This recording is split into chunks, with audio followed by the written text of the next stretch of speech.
In just a little while after the 8 o'clock news, we'll be going live to the Middle Eastern Riviera, where construction on Trump Tower Gaza has already begun. No, I'm just joking.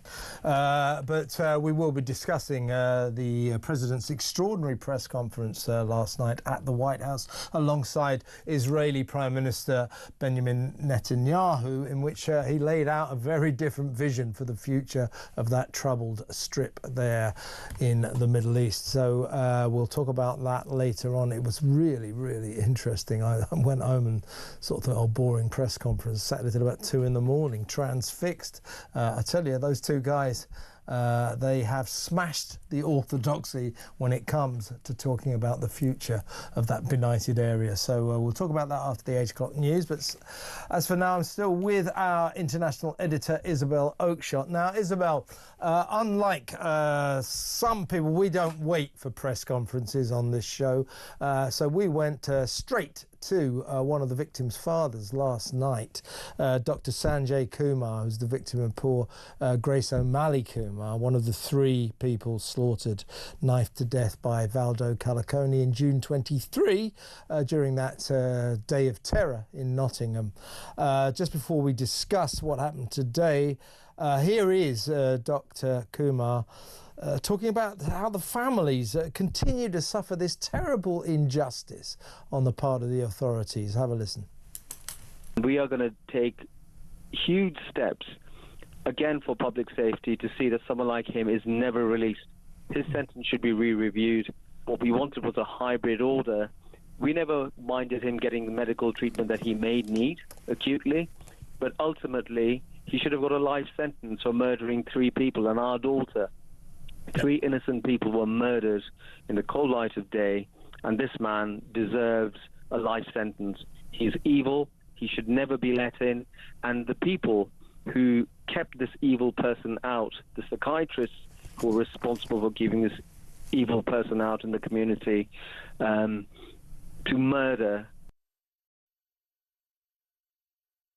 You are, Isabel. That's Grace O'Malley Kumar's distraught father.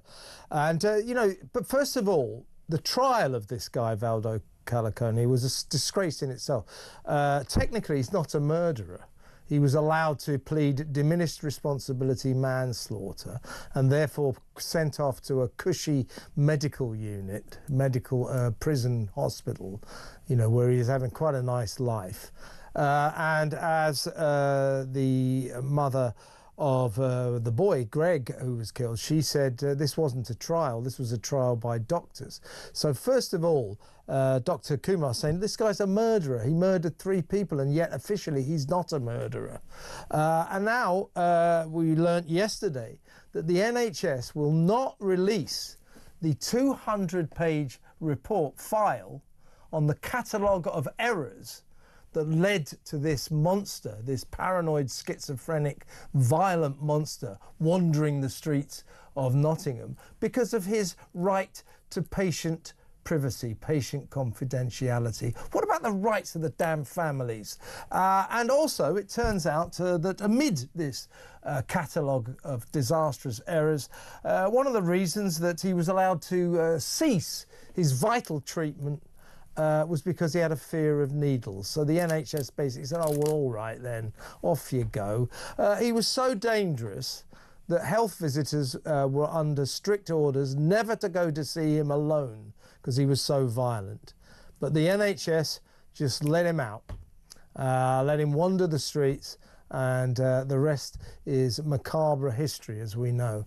These families have been treated appallingly. That report needs to be released, and I think we need a retrial. We need to put that bloke back on trial and do him for what he should have been done, which is the vile, vicious murder of 3 innocent people.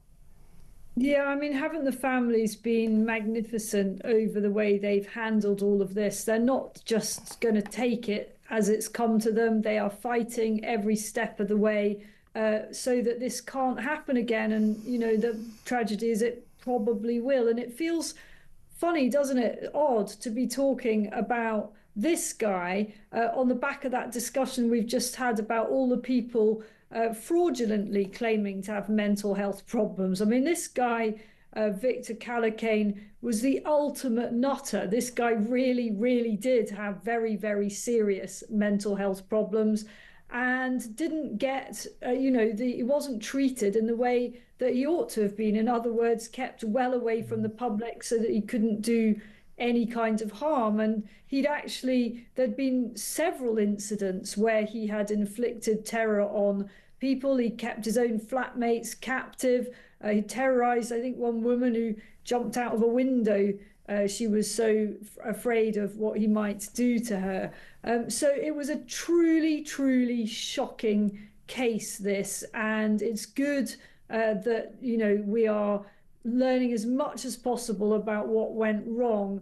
And I don't know, are you sure the latest is that report has not been released in full? Because I think there might have been... there are a few pages. It's a 200-page report. I believe 6 pages have become available. Well, that's great. Isn't that special? Of course the whole thing should be released. I've got no interest in his confidentiality, no interest in protecting him whatsoever.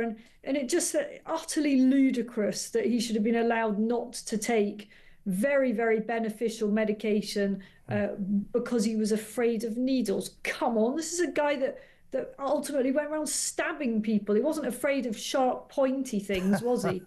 But also, Isabel, this is a classic case. Once again, what is wrong with this country? We always get it wrong. Why are we protecting and being kind to the monster who murdered 3 people and being very unkind and unreasonable to the poor, grieving relatives, the loved ones of the victims? It's ridiculous. Well, it happens so much, doesn't it? Where people want to find out, for example, what happened to their lost loved ones, and the phone companies won't release their phone records, even though the person's dead. Some kind of confidentiality thing. We have to get a sense of perspective here about what really matters and who really matters. And it is the living and the innocent who matter in these cases, not violent psychos who are claiming to be afraid of needles. Give me strength. It really is getting ridiculous, isn't it? Well, let's finally tackle you on our friend Axel Rudiger-Barner. Dan Jarvis, the Home Office Minister, today stood up in Parliament and said, yeah, well, bombshell news. Bombshell news. He conceded that just maybe the Prevent scheme, the assessors for the Prevent scheme, now anti-extremism scheme, might have screwed up a bit, not referring him to that de-radicalisation scheme. Well, it's like, Dan, why did you even waste your own time, let alone ours, telling us the bleeding obvious that this was a complete mess from start to finish, including Keir Starmer's cover-up of the fact that he was a terrorist? Yeah, I mean, what an embarrassment to actually have to announce this. Oh, yeah, you don't say that maybe the Prevent programme kind of failed to do its core offer, which is prevent things, and that maybe this guy probably should have been kept within the project. And, to have to stand up and admit that a week after sentencing is pretty lame, isn't it? Yeah. And that's pretty politely as I can at this time of the evening. Well, I'll tell you what, you're going to come back next week, Isabel. I'll try and find a story where the government has done something right, but don't bet the farm on it. Good to talk to you, as always. Thank you. That was Isabel Oakeshott.